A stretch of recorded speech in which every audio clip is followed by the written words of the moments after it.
So your videos look a little bit boring. You know, like no excitement, no panache, no flavour. A bit like plain toast.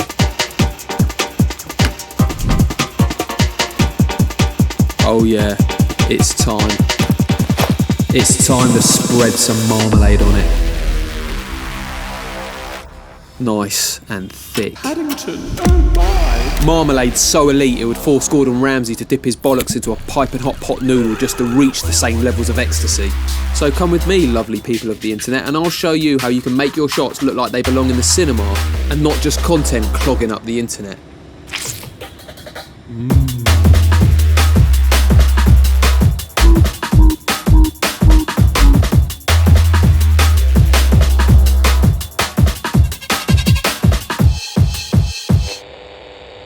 Alright, it's me, inside a TV.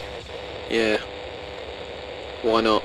And you know what, I'm not even going to explain why, but I am going to explain how we created some of the shots you just saw in that intro.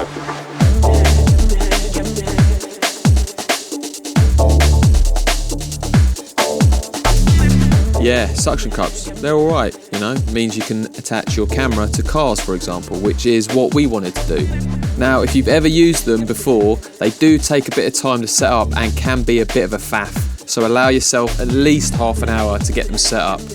Make sure the arms are evenly spread out to distribute the weight of your camera so it doesn't fall forwards or backwards. Then once you've used the pump on each suction cup to remove the air, you're all good to go, and they're pretty damn solid as well. But you know what, I will admit, we were probably pushing our luck with our rig, you know, but go big or go home, as people in America say, probably, I don't know. In hindsight, maybe we should have had a smaller setup without the V-Lock battery, but we didn't, so yeah. And the reason suction cups are so useful is it just means you can get your camera into places you wouldn't normally be able to. So you can create some pretty dynamic shots like this one we did on the car door. And because the camera was attached to the door, we could create this reveal shot down the side of the pickup truck once I opened it. Sort of like, you know, 2 shots for the price of 1. And you know what? We enjoyed it so much, we did it again. And yeah, it might have been overkill. Like, we get it, mate, you've got suction cups, you know, if you love them so much, why don't you marry them? Maybe I will, okay? I probably won't, so shut up. Now, it's worth pointing out these suction cups do a pretty good job at stabilising your camera, but when you're driving a pickup truck down a dirt track that has more holes in it than fucking Swiss cheese, and you're using a camera like the Blackmagic which doesn't have inbuilt stabilisation, plus the lens also doesn't have inbuilt stabilisation, you're probably going to have to get your good old friend Wesley Warpington involved to stabilise your footage in Premiere Pro. Thanks again, Wesley. I owe you. And I will never, ever, ever pay you back. Or say thank you.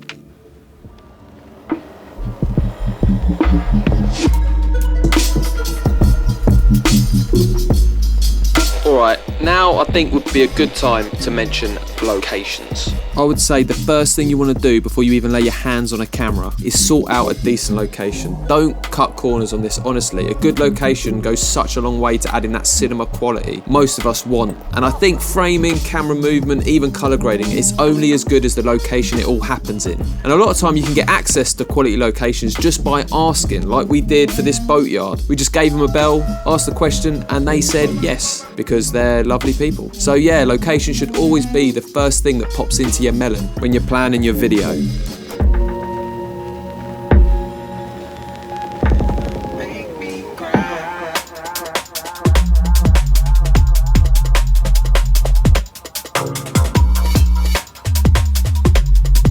Cool, so for the POV bag shot, no real mystery to how we did that, to be honest. Yeah, we just put the camera in the bag, mystery solved. But to be fair, due to our earlier mistake of having a big fat camera rig, we couldn't actually fit the camera in the bag. So Thomas held the camera instead half inside the bag and angled it up, while I just had the lid of the bag in front of the lens and then yeah, just pulled it down for the reveal shot.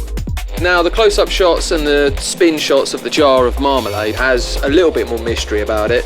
Maybe, probably not. But anyway, in case you were wondering, we used a 100mm macro lens to get the extreme close-ups. Then to get the spin moves, I simply held the top of the jar out of frame and gave it a little twist. But one thing to note, when using a macro lens, you're gonna wanna use a tripod.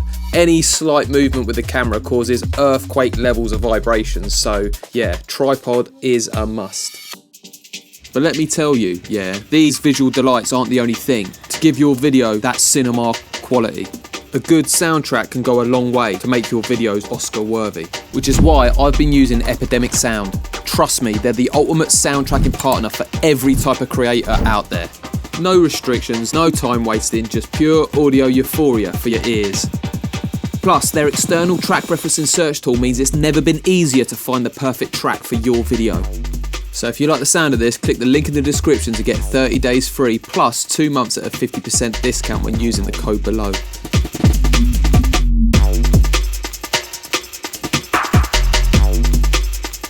The lens wack, that's right, I know, they're not exactly current or fashionable, and some out there might even say that they're shit, but I don't give a toss because I'm bringing them back, but like in slow motion. So we shot this at 100 FPS using a 24 to 70mm lens, as this was the longest focal range we had to work with. And yeah, we started the shot at 70mm, then pulled that sucker back to 24mm for the wide. And the fact that we shot this in slow motion also ensured this end credit shot was pure liquid smooth, my friend. Yeah, that's right, liquid smooth. Those are the words I just said. Yeah, I'm bringing that turn of phrase back. If it was ever a thing, I don't know. But yeah, it's back and it's here to stay. Liquid smooth.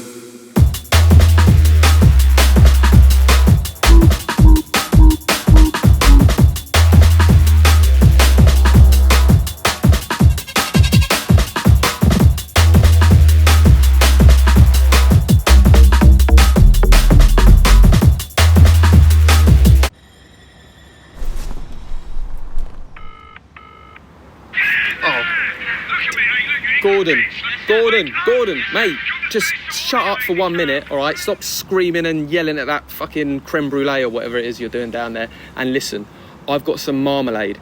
You've just got to get a taste of this, mate. Honestly, you've got to get your fingers in this marmalade ASAP. It's really naughty. I love it. Oh, Gordon, it's so naughty. Honestly, yeah. Get down here, bring your fingers, get it in that marmalade, put it in your mouth and you'll see for yourself, yeah. Oh, and also, I've got something for dessert. Maybe bring a bag of frozen garden peas as well. Yeah, you're gonna need it. I'll explain later.